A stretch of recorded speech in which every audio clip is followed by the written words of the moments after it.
We are back from our holidays.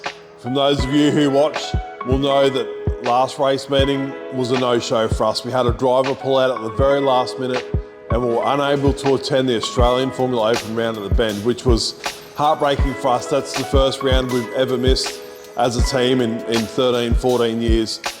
And it was hard to swallow, but that's in the past. That's done. Eyes forward.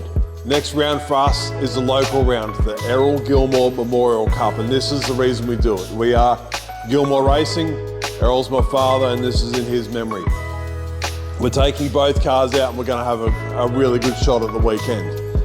But this episode, we thought we'd do something a little bit different. You've all seen me pull the cars apart and put the cars together, but I really want to show you what it takes to get Gilmore Racing to a race meeting. So we're going to tag along with the operations manager for Gilmore Racing and see what it takes behind the scenes to get this all to come together. Hi, I'm Donna. I'm the operations manager for KCK Racing Australia. I'm actually the operations manager for a few race teams, but today we're going to talk about the upcoming event at Queensland Raceway, and we're racing under the banner of Gilmore Racing.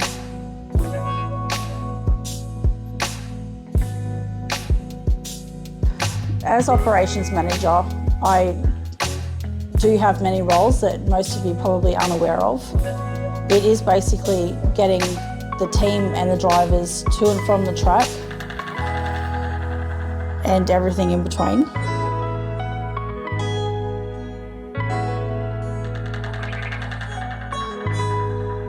Basically, everything starts after the last race meeting to start organising for the next race meeting. So you've got a couple of months of full-on planning. This begins with, once we've got a confirmed driver, we start with the driver's agreement. This includes negotiating contracts, pricing, whether or not they're eligible for sponsorship. This might be through All Properties Group or KCK Lubricants. So the next step is to organise the crew members, making sure that they can actually attend the dates for the race meeting, that it doesn't clash with anything else that they might have. I organise flights from Brisbane to whichever round we're doing interstate, hire cars from airport to the track, Airbnb. It also helps us get around over the weekend. Airbnb I usually choose over a motel or hotel because it's much easier for the boys, they get their own room. It's easy for me also because I've got a kitchen so that I can prepare our meals in and store things in the fridge, freezer, whatever. Generally, I do travel in the truck with Matt interstate. Because he's on a logbook, we do have to make generally overnight stops. So I organise the accommodation for the night. I have put us in some funny situations. We have stayed in some weird places. Where we're going to stop for meals, it's not that easy to be travelling in a truck. We just can't stop at a nice restaurant and go wherever we want. We are restricted and it's generally truck stops, which aren't very good.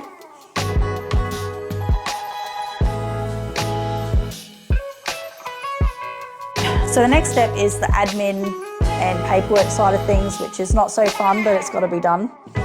We start off with the entry forms, so filling in entry forms, getting them sent back.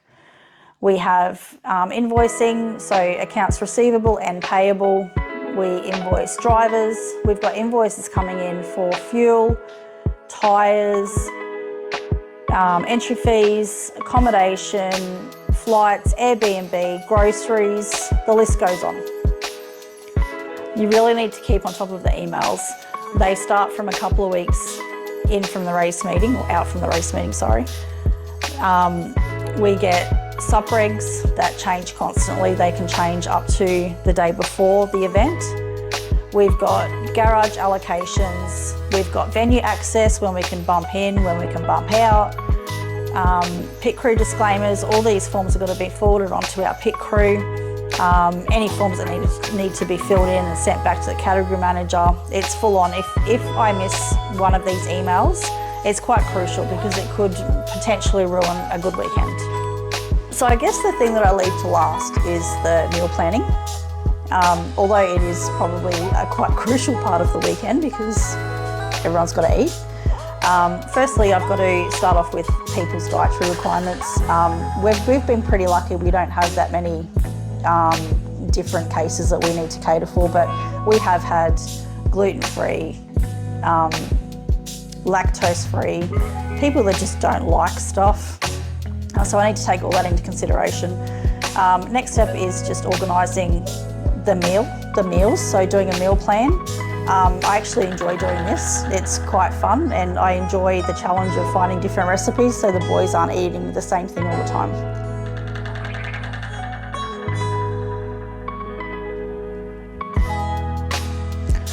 So I've done the meal plan. The next part is the shopping list. Normally, as most of our rounds are interstate, I would just get the groceries delivered online from most likely Woolworths straight to the Airbnb. This kind of limits what I can get due to storage issues and also not being able to pick the products myself. As this round is in Queensland and our hometown, I can be a little bit more creative with what I get. So I have done, this one's been quite a big shopping list. Heavy, bulky items I got delivered straight to home, but everything else has taken me probably a couple of weeks to start organising.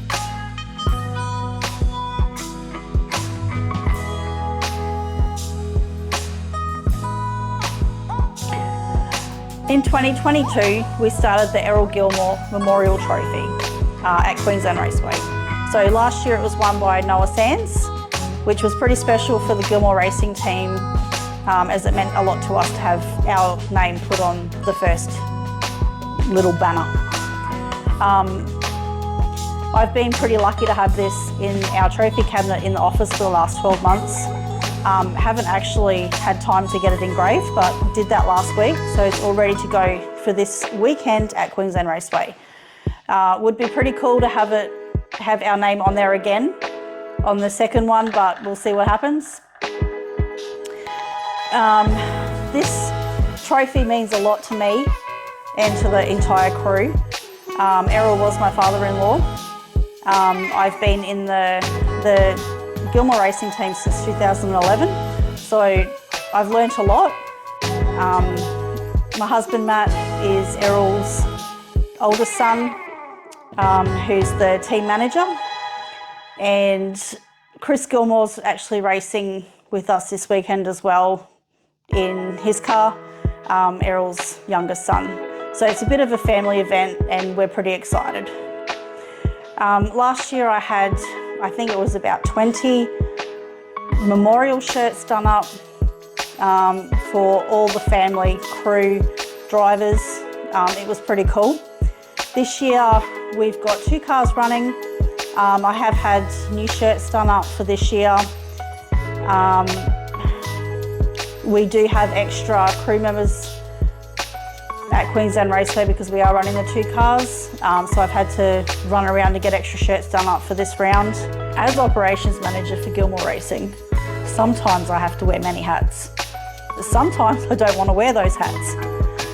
But anyway, these might be, I might be manager, a nurse, a counsellor. I'm definitely the chef and I'm definitely the secretary. So now you've seen how I do the shopping and get all my ingredients together. We're now in the kitchen where all the magic happens. I'm on day 3 of meal prep. I've got another day tomorrow to get everything organised and then we're out at Queensland Raceway on Friday.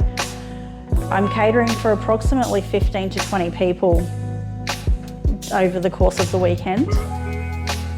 Breakfast, lunch and snacks. So as you can imagine, that's quite a little bit involved. I've already done shepherd's pie for lunch is in the freezer, ready to reheat. I've made chorizo breakfast wraps. Tomorrow I am doing some cupcakes. This is all the fruit that will feed the crew over the weekend. So normally all of our rounds are interstate and I would be cooking out of an Airbnb, which is a bit of a struggle. but this time, because it is our home round in Queensland, I've got the luxury of cooking in my own kitchen, which I love. This round is very special to a lot of people, and we do get a lot of extra visitors that come through over the weekend to visit, to say hello and show their support. So I do feel the added pressure to have enough food to be able to supply everybody, I guess. So we do have some crew members and drivers that do have dietary requirements, and I have to take that into consideration when cooking. So for this round, for instance, I have somebody that doesn't have dietary requirements but doesn't like eggs. So I've had to cook all of his meals with no egg. Last round we had a gluten-free and lactose-free intolerant couple of crew members. So I had to get inventive and make gluten-free and lactose-free cupcakes, which I was really worried about. I thought they were going to taste terrible, but apparently they were really good. Jenny always had the reputation of being such a good cook with her slices and cakes and whatever else she used to make. I am not a baker. I don't do those things. I do cupcakes, and everyone loves my cupcakes, I think. But I feel like we've got a reputation now with our catering. We get comments all the time from other team members, even on social media, that our food always looks amazing and our crew always looks really well fed. So as you can see, my job title of operations manager is quite involved, doing everything from the cooking to doing $100,000 deals with the drivers. Anyway, let's hope for a good weekend this weekend, and stay tuned for the next video. Shh. Don't tell anybody, but I think I bloody deserve this.